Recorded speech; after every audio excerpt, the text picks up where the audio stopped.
Mesma coisa eu sempre falo, Vilela, nos transtornos, cara. Se você pegar, por exemplo, pacientes com transtorno de déficit de atenção e hiperatividade, TDAH, as pessoas comumente falam que tem TDAH, esse cara não é burro, sei lá o que. Pelo contrário, não cara. tem a ver, Tem né? nada a ver. As pessoas que eu conheço de TDAH, muito pelo contrário, são muito inteligentes. Veio aqui o Gaveta, não sei se conhece o Gaveta. Conheço. O canal dele. O cara é inteligentíssimo, Não, o cara é mas fudido. é o cara que, né, tá ligado no 220 Exato. sempre. A galera acha que pacientes com TDAH é desatento. Na verdade, não, Vilela. Eles são muito atentos.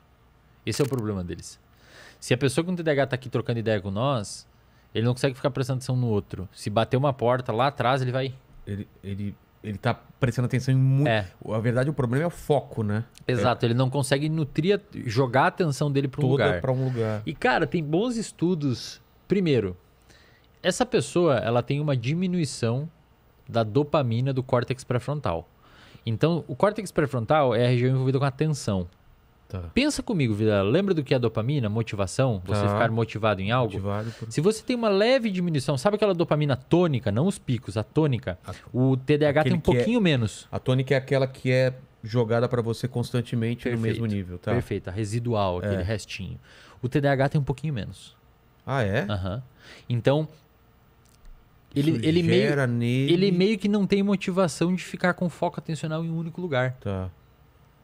Então, por exemplo, paciente com TDAH, ele vai pegar um livro para ler, ele não tem o mínimo de motivação para ler 10 páginas daquilo. Daí ele vai na geladeira, Entendi. aí ele pega o telefone, aí ele fala com alguém, e aí quando ele passou 5 horas, ele não lê o livro.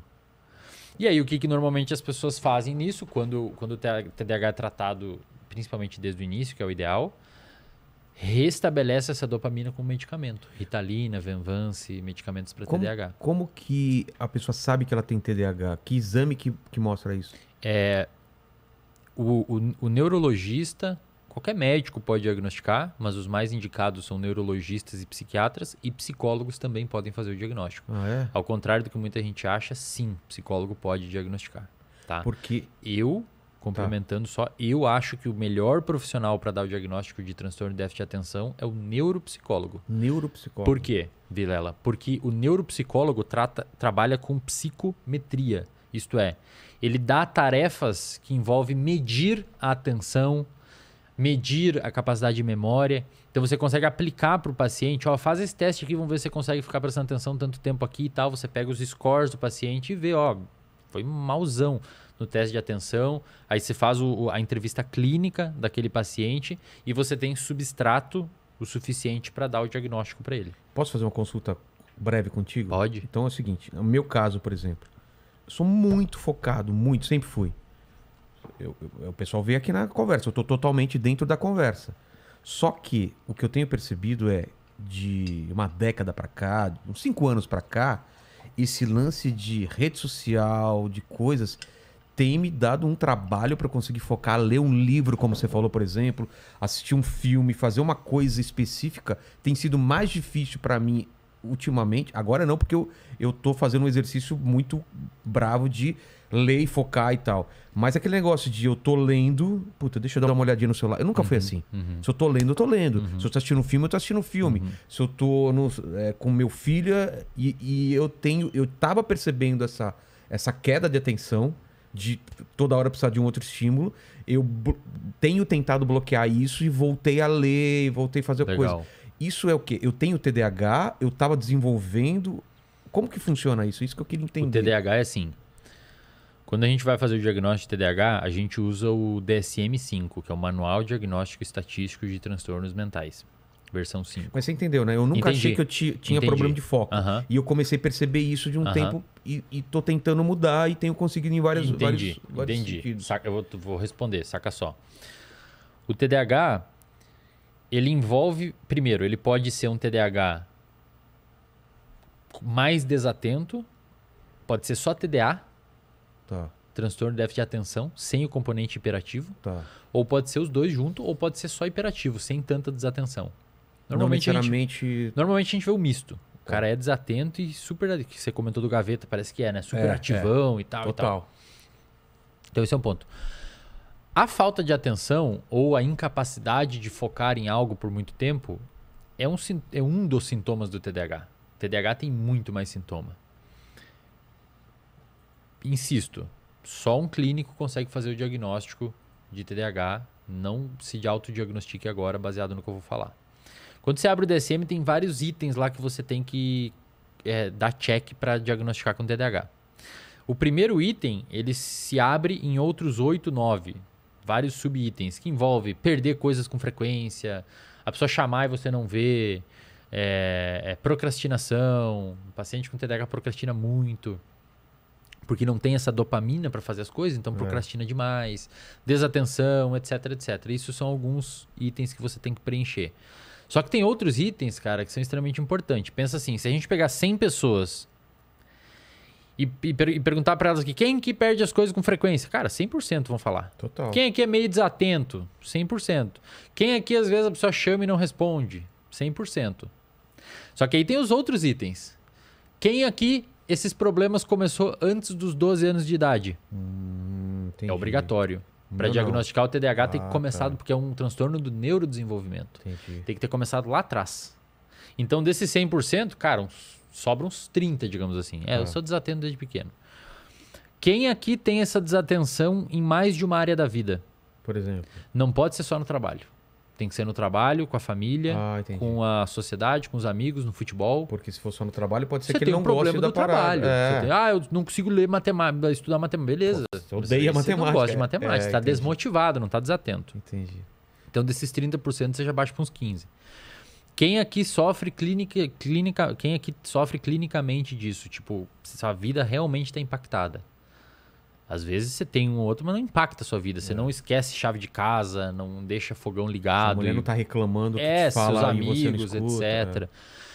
Você vai passando esses filtros, sobra mais ou menos 3, 5% das pessoas, que é a prevalência de TDAH na sociedade. De 100 pessoas, então, umas o que eu 3 te vão ter. relatei é o quê? Não é TDAH. É só uma... Provavelmente você teve um momento, uma fase de mais desmotivação, às vezes, com isso. Porque, por exemplo, eu adoro ler um livro. Por que eu não estava conseguindo ler naquele momento? Pois Porque eu estava com algum problema na minha vida. Outras coisas que mais estavam tirando estressado, alguma coisa que você queria resolver e não estava percebendo que estava gerando ansiedade. Não, às mas vezes tem a ver mesmo, quer resolver rápido. Eu preciso criar não sei o quê. E aí fica olhando o celular. Exato. Então, muitas pessoas falam, e o consumo, vale a pena comentar, desses medicamentos usados para TDAH, como Ritalina, como Venvance, em excesso, em pessoas que não têm TDAH, é muito comum. Ah, é? A galera não tem TDAH e vai lá e toma Venvance, toma Ritalina para melhorar foco e tal. Pessoal, isso não funciona, tá? Tem um grande amigo meu, um neurocientista lá da Federal de Santa Catarina, chamado de Andrei Maier, inclusive é um cara excelente se eventualmente você quiser trocar ideias sobre principalmente educação, aprendizado, como o cérebro aprende e tal. Ele publicou esses tempos no Instagram dele um negócio bem legal mostrando... Pensa assim, imagina um ponteiro de dopamina, tá? O paciente com TDAH, aqui é o ideal que a dopamina fique, para você aprender bem e ter uma atenção controlada. O paciente com TDAH... ele tem a dopamina aqui. Então, ele toma um medicamento para a dopamina vir para cá. O paciente que não tem TDAH já tem a dopamina aqui. Se ele toma um medicamento, a dopamina faz isso. Só que a dopamina aqui piora seu aprendizado. Então, quem não tem TDAH, que consome Ritalina, que consome Venvance, que consome esses medicamentos para TDAH, está, na verdade, impactando na capacidade de aprender. E olha que interessante. Em pacientes com TDAH, pacientes com TDAH, eles têm uma distorção na percepção de tempo. E isso é muito, muito doido. Se você pede para um paciente com TDAH ficar 5 minutos sentado e um outro que não tem no lado, sem relógio, sem nada, você não fala para eles que é 5 minutos. Depois você pergunta quanto tempo você passou sentado. O TDAH já vai achar passou muito mais tempo. Porque eles meio que comprimem o tempo na cabeça deles. Que doideira. Ou dilatam o tempo. Eles... entendem o tempo de uma forma diferente. E isso é um problema, Vilela.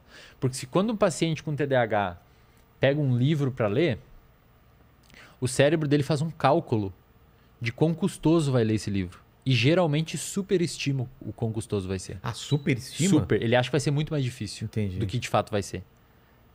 E aí, o que ele faz? Procrastina. Ele não faz. Então ele pega um livro de 100 páginas. Uma pessoa sem TDAH vai falar assim... Mato isso essa semana. É. A pessoa com TDAH, vou demorar 2 meses pra ler essa merda. E aí ele não lê. Aí fica procrastinando. Quando você dá um medicamento, e tem bons estudos mostrando isso, Ritalina e tal, essa dilatação do quão difícil vai ser fazer as coisas, ela melhora. Então o paciente ele consegue fazer um cálculo mais apropriado do quão custoso vai ser fazer alguma atividade. Entendi. E aí ele fala assim, não, peraí, esse livro que eu mato em 1 semana. Aí ele começa a ler. Entendi. Aí o paciente começa a se engajar melhor nas tarefas. Que fantástico isso, cara. É. E tem também um fenômeno interessante no TDAH que a gente chama de hiperfoco. Se você pega um paciente com TDAH, primeiro, olha que interessante, esses pacientes, esse nicho de pessoas com TDAH, com transtorno obsessivo compulsivo também, que são transtornos com probleminha de dopamina, digamos assim, são pacientes que têm muita prevalência de uso de substância. Então, você pega pacientes com TDAH, 70% usam alguma substância. Álcool, cigarro. Porque aquela dopamina que está faltando, eles ficam buscando em algum lugar. Café. Então, já que... Você entendeu? Já que eu tenho uma dopamina tônica mais baixa, aquela residual, eu vou precisar. E daí eu preciso comer, eu preciso fumar um cigarro. Café, né? Gente que é viciada em café. Normalmente, pessoal que escreve muito, que edita, que não sei o que, faz um trabalho assim. É muito café, né? É muito... Ou energético também, né? Também. Então, você vai ver essa população de pessoas com TDAH, são pessoas que comumente usam muita substância. Digamos que eles estão em busca da dopamina faltante, uma coisa assim. Só que, cara, às vezes esses pacientes, Vilela, encontram essa dopamina num comportamento. E aí eles ficam hiper motivados em fazer algo. Eu tenho paciente com TDAH que fica hiper motivado com... Corrida. Não, detectar padrões em números. E adivinha com o que ele trabalha? Mercado financeiro. Nossa! E o cara fica 12, 14 horas enfiado no computador, tem que pedir pra alguém lá dar comida pra ele, senão ele não come. E é milionário. Total. Então, sabe quem que tem TDAH? Michael Phelps. É mesmo? Um dos maiores medalhistas olímpicos. Com que ele... Com natação. Com ele descobriu um barato bizarro na natação. É tipo o cigarro dele, sabe? Cara, aí o cara usa isso pro bem, né? Hiperfoco.